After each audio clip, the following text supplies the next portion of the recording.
Pedagogu dhe ish zëvendës ministri i arsimit Taulant Muka ka komentuar zhvillimet e fundit dhe protestën e qytetarëve kundër qeverisë, duke e cilësuar atë si një lëvizje të jashtëzakonshme e gjithëpërfshirëse.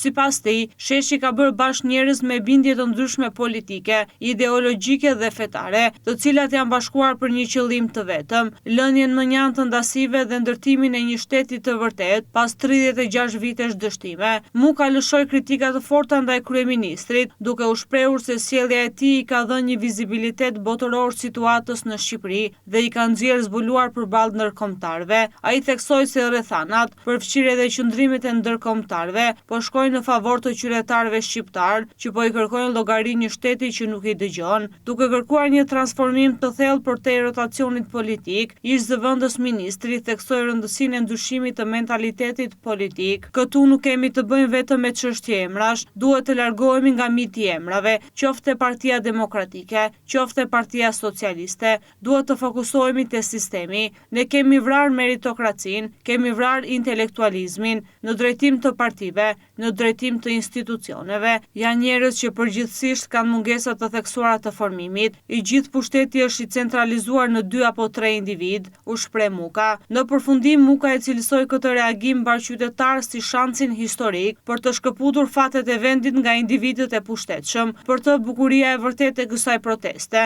qëndronte ngritja e një shteti ku institucionet janë plotësisht të pavarura nga politika, ku respektohet ligji dhe ku çdo qytetar, pavarësisht profesionit apo pozitës, trajtohet me dinjitet të pacenueshëm.